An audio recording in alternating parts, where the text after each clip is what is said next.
Hello, my name is Lynda and my daughter Mioka and myself are a duo for a podcast, a knitting podcast on YouTube, on the internet. And we also have a Instagram that you can follow, and it is called my.stringofpearls. And we have quite a few episodes already, so you'll have to go and check us out. Our journey from buying seeds, taking a course buying seeds on the internet, and growing those seeds, harvesting those seeds, drying those seeds, and saving those seeds or those plant matter, and making yarn, dyeing yarn, and scarves, etc.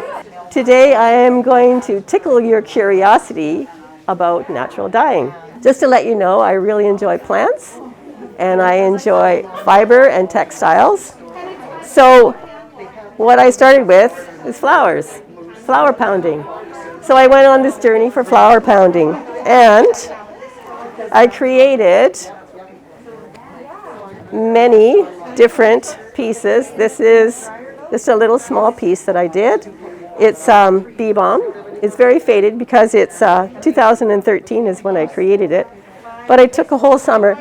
Maybe I should explain flower pounding, which is taking fabric that has been prepared for dyeing and hammered flowers onto that piece of fabric, and the color comes through. So one summer, that's what I did all summer long. Hammer, hammer, hammer, hammer, hammer, hammer, hammer, hammer, hammer. My neighbors did not like it, but I liked the result. So after that, I was sharing my love of dyeing and plants with my friends with the quilting arts group of Silver Star Quilters.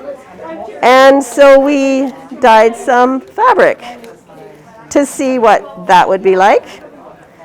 Some of this is faded, and some of it is not. And some stays, and some does not. When it does fade, it's called a fugitive dye, so it just disappears over time. So after that, I decided to keep all my marigolds in my garden and dyed some yarn. So this is just from marigolds. And I have a project going on with this piece here, so that's a swatch.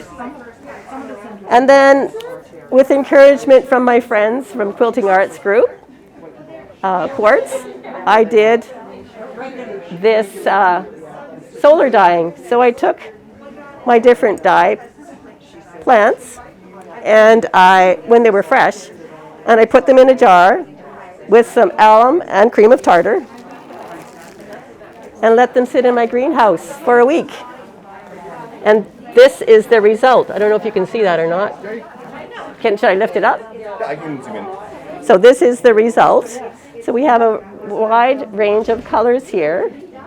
And then onion skins, there's flowers, there's a variety of things.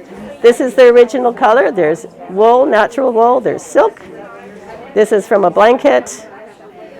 So that was fun. So from that, and I was in the process of drying my plants. So then I moved on to that, dyeing more things. But my daughter kept her avocado pits and her skins, and she dyed this yarn. So it's a lovely, lovely color. I can't even describe the color. It's just so unique. And so then I did some dyeing on yarn and on fabric. So you can see here is the different colors from Dyer's Chamomile to Tango Cosmos to Indigo, which is a whole different way of dyeing, and then Black Knight Scabiosa, and I even dyed a piece of clothing that was kind of faded from before. So that was really fun. After I've dyed these things, I collaborated with a friend, Leanna, from Lone Sequoia Ranch, and she had an initiative of saving yarn that was going to go to the landfill. So she gathered the yarn and skirted it or cleaned it, sent it to the mill and had it made into yarn. And so we are collaborating to take my dye stuff and her yarn and make some beautiful colors. So I'm going to show you briefly how I do that. I'm taking the yarn and we're going to pretend we're dyeing it. Take it out of the skein or take it out of the package, unwind it, put a little zip tie on there so you can handle it easier. And you want to make sure that it is held together lightly in a few places, so when you put it in the dye pot, it dyes evenly. So first of all, I should tell you about some of the things that you need to do this process. First of all, you've got to make sure that you use only containers that you will not use for food. Very, very, very important. You could put on your mask so you don't get any dust particles in your body, and protective gloves if you want to keep your hands from getting too dry or colored or anything that goes in them. Okay, so first of all, I'm going to take my dye, put it in my dye pot, and I'm going to wash it with a little bit of soap. I use Orvis paste, which is sort of for people who do a lot. And then I put it in here, put the soap in there with lukewarm water. Be very careful that you do not agitate your yarn because it will felt. And also you do not want to change the temperature from too drastically from cold to hot. So you want to do all of that gradually. So you have your soap in here, just a little bit. With warm water, lukewarm water, you put your yarn in there and you wash it or scour it, as dyers say. And it takes about 30 minutes to an hour. You just cook it and you be very careful you don't take it over 180 degrees. So you make sure that you have your thermometer helping you out with that. Then when that's done, you take it off your hot plate and then you let it cool so you can handle it without burning it. You take it and then you take all the water out of it and you discard your water carefully. Then you add your mordant, which is what helps the color will stick to your yarn. So you take your mordant, which I use alum, which is not very, it's easier on you and it's better for the environment. I don't use harsh chemicals. So you dissolve that in some more lukewarm water in your pot. You take your wet yarn and you put it in there and you let it soak. And then you cook that as well. And that will help like I said, the molecules join together. When that's done, you let it cool. You take it out, squeeze it out very carefully, and discard this the alum water carefully. Now for the fun part.